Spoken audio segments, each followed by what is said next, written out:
ibigay sa akin ni Doc Carlos ang number mo. Saan tayo magkikita? Saan ka na tao mo? Ang susunod na programa ay rated PG. Ito ay nangangailangan ng patnubay at gabay ng magulang para sa mga batang manunood.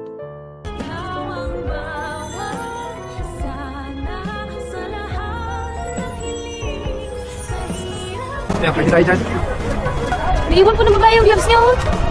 Makalipas nga ang napakahabang panahon ay hindi inaasahan ni Giselle na makikita niya muli si Eric at ito nga ang bumuhay at nagpalaki dito kay Justin na anak ni Giselle. Kaya naman biglang nagbago ang ihip ng hangin nang malaman ni Giselle na anak niya pala itong si Justin at parang pinagsisisihan niya ang ginawa niyang pagsampal dito. At kung sino nga si Eric sa buhay ni Giselle ay yan ang dapat nating abangan. Samantala, tuluyan nang pumayag si Lynette na magpakonsulta dito kay Doc Denise. Pakiramdam niya daw kasi ay parang may mga tao lagi na mananakit sa kanya at feeling talaga ni Lynette na masisiraan na siya ng bait. At matapos nga ang kanilang konsultasyon ay makikita na lang natin ang mag-inang Lynette at Annalyn na nasa Nagoya, Japan na at makikita pa nga din nila doon si Doc Lindon. Masayang masaya si Annalyn na magkakwento kay Doc Lindon ng kanyang experience sa Japan. Masayang masaya daw si Annalyn dahil first time niyang sumakay ng eroplano at kasama niya pa ngayon ang kanyang nanay na first time din naman na mag out of the country. Tatanungin naman ni Doc Lindon si Annalyn kung ano daw unang naiisip nito kapag binababanggit ang bansang Japan.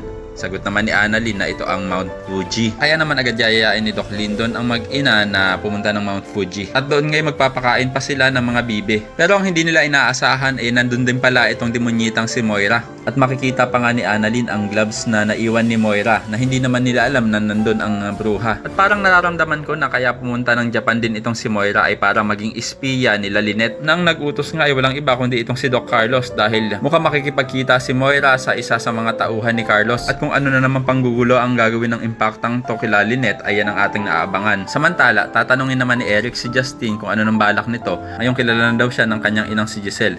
Sabi naman ni Justin na wala daw siyang balak dahil kinalimutan niya na daw at pinatay niya na sa kanyang isipan ang kanyang ina. Kaya naman ako isa rin sa mga nagnanais na sana hindi mapahamak sila Lynette at Annalyn sa Japan ay pakilike ang video na ito and don't forget to subscribe. Thanks for watching and see you next time. Bye-bye!